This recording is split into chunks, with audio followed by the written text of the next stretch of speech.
Ok. O que a gente vai analisar hoje é uma daquelas jogadas de xadrez geopolítico, sabe? Daquelas que deixam todo mundo, assim, de queixo caído. Em julho de 2025, o governo Trump impõe sanções pesadíssimas contra o ministro do STF, Alexandre de Moraes. Aí, menos de 5 meses depois, em dezembro, a mesmíssima administração volta atrás e retira tudo. 5 meses. Em diplomacia, isso é um piscar de olhos. A nossa missão aqui é justamente essa: entender o que aconteceu nesse meio tempo, que negociação foi essa, quem ganhou, quem perdeu e, o mais importante, por quê, né? Exato. Certo, vamos mergulhar nisso porque a velocidade é o que mais impressiona. Para começar, para colocar todo mundo na mesma página, o que significava na prática uma sanção dessas? O que é essa tal de Lei Global Magnitsky? Olha, é uma das ferramentas mais brutais da política externa americana. A Lei Global Magnitsky, ou GLOMAG, permite que o presidente dos Estados Unidos, por conta própria, sancione qualquer estrangeiro. Qualquer um? Qualquer um que eles acusem de corrupção ou violação grave de direitos humanos. E quando digo sancione, o impacto é, sim, devastador. Não estamos falando de uma nota de repúdio, então. De jeito nenhum. O Escritório de Controle de Ativos Estrangeiros, a OFAC, basicamente congela qualquer bem, conta bancária, qualquer propriedade que a pessoa tenha sob jurisdição americana. Mas o efeito cascata é ainda pior. Bancos no mundo todo, com medo de serem punidos pelos Estados Unidos, cortam relações. Sim. Empresas como Visa, Mastercard são obrigadas a bloquear tudo. Na prática, a pessoa é expulsa do sistema financeiro global. Então, é basicamente um botão de exclusão financeira que o presidente dos Estados Unidos pode apertar contra qualquer um, sem precisar de um juiz. Exatamente, o ponto-chave é esse. Quem aplica e quem retira a sanção é o Poder Executivo americano. É uma decisão de canetada. Totalmente política. 100% política. Não passa por juiz, não passa por Congresso, é uma ferramenta de poder. E foi a primeira vez que um ministro do nosso Supremo foi alvo de algo assim, o que torna tudo ainda mais grave. Por que, especificamente, o Alexandre de Moraes? Qual foi a justificativa oficial que eles deram na época? Foi um ato sem precedentes. A justificativa formal do governo Trump lá em julho estava ligada diretamente à atuação do Moraes no julgamento de Jair Bolsonaro. Pela tentativa de golpe de Estado. Isso. As fontes americanas citaram detenções arbitrárias e supressão da liberdade de expressão. Ou seja, eles usaram a narrativa da perseguição política para justificar a sanção. E foi um ataque pessoal, né? Muito. A sanção se estendeu à esposa dele, Viviane Barsi de Moraes, e a um instituto jurídico ligado à família. Foi um ataque direcionado. O que nos leva ao centro do nosso quebra-cabeça. A sanção é imposta com todo esse barulho, com uma justificativa ideológica forte, e de repente tudo é desfeito. O que aconteceu nos bastidores para essa reviravolta tão rápida? As fontes apontam para um fator principal: uma ofensiva diplomática direta, pessoal e de altíssimo nível do presidente Lula. Não foi coisa de embaixador. Não. Foi de presidente para presidente. O diálogo se intensificou muito e culminou numa conversa por telefone de quase 1 hora entre Lula e Trump, apenas 10 dias antes da revogação. Mas isso foi discutido abertamente? Porque uma coisa é a diplomacia de bastidores, outra é o presidente admitir que pediu o fim de uma sanção. Isso não é um risco político para o próprio Lula? É um risco, mas a estratégia dele foi muito inteligente. Ele confirmou publicamente que pediu a revogação a Trump, sim, só que ele enquadrou o pedido de um jeito diferente. Não era sobre defender um indivíduo, mas sim sobre defender a soberania nacional. Ah, entendi. A frase dele que as fontes destacam foi: um presidente de outro país não pode punir com as leis dele autoridades de outro país que estão exercendo a democracia.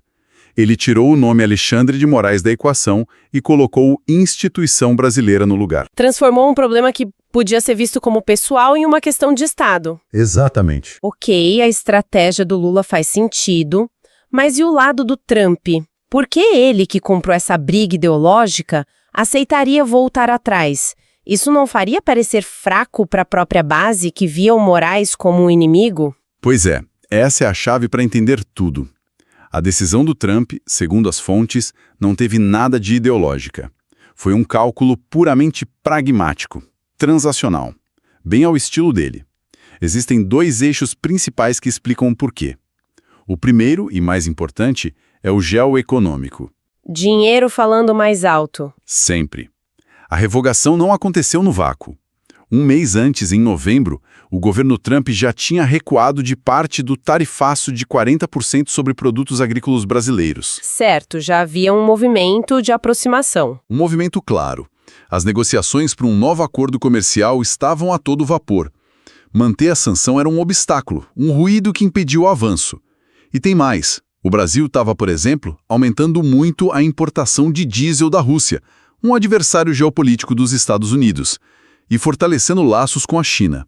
Então, para Trump, era mais importante garantir vantagens comerciais do que manter a sanção. Muito mais.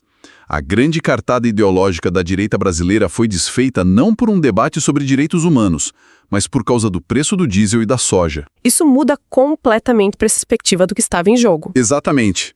E isso nos leva ao segundo eixo da decisão de Trump: isolar a ala mais radical da direita brasileira. A sanção original foi uma vitória da articulação do deputado Eduardo Bolsonaro e seu grupo. Ao revogá-la, negociando direto com o Lula, Trump mandou um recado muito claro. Que recado seria esse? O recado de que ele prefere negociar com o chefe de Estado eleito do Brasil, mesmo sendo um adversário ideológico, do que ser usado como peão nas disputas internas de uma facção política brasileira. Entendi. Ele mostrou que a lealdade dele não é com o bolsonarismo, é com os interesses americanos. Perfeito.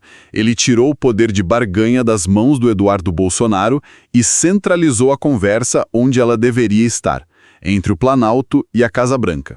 O governo Lula nega oficialmente que tenha havido uma contrapartida direta, um toma lá, dá cá. Mas as fontes indicam uma teia de negociações bem mais complexa.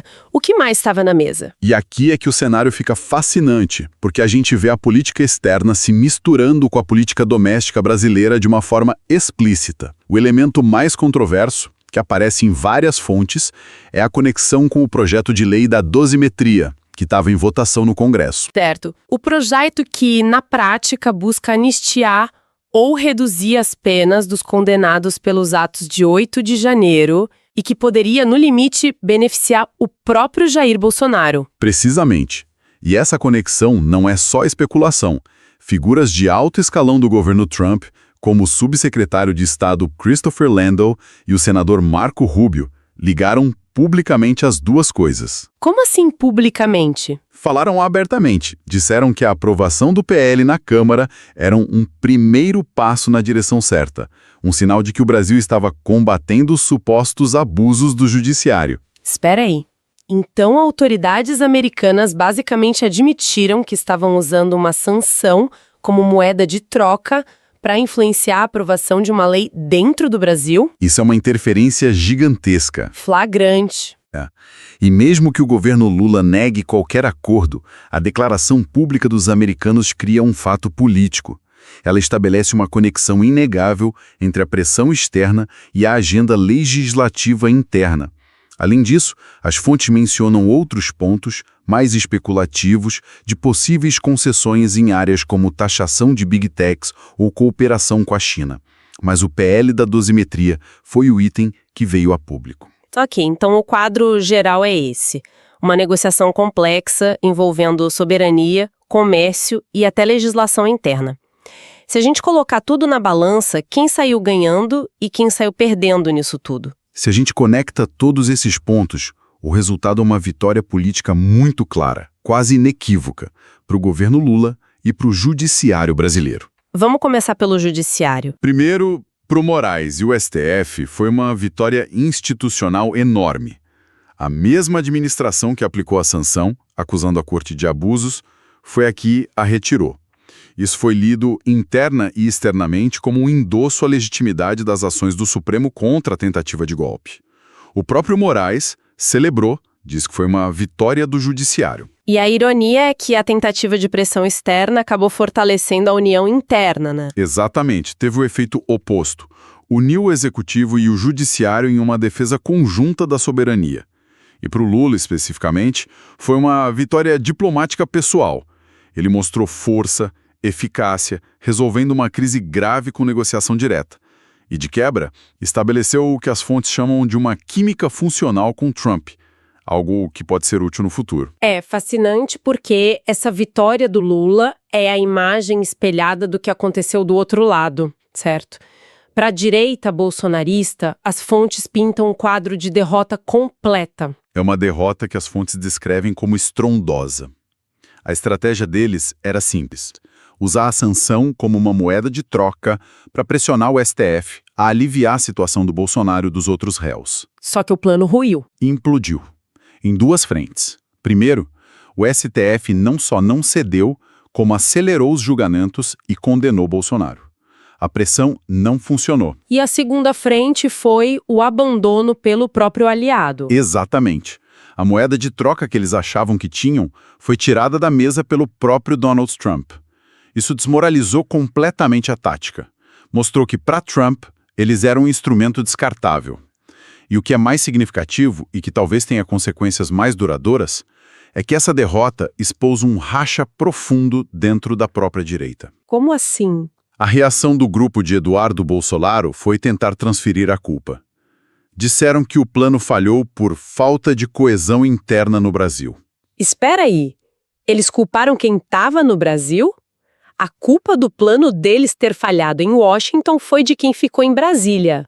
Exatamente essa foi a acusação. E como se pode imaginar, a reação foi imediata e furiosa. Outras lideranças da direita não aceitaram.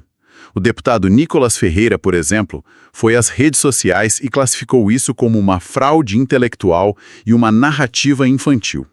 Ele acusou abertamente o grupo de Eduardo de tentar deslocar injustamente a responsabilidade. Isso é mais do que uma briga. É a exposição de uma crise de estratégia e liderança. Sem dúvida, o episódio jogou luz sobre o isolamento desse grupo que opera a partir dos Estados Unidos e mostrou que não há uma estratégia unificada. A derrota não foi só contra o governo ou o STF, foi uma implosão que revelou as fraturas dentro do próprio movimento. Ok, vamos amarrar as pontas. A gente começa com uma sanção de direitos humanos, que na verdade era uma ferramenta de pressão geopolítica. Essa ferramenta é desativada por um cálculo puramente comercial de Trump.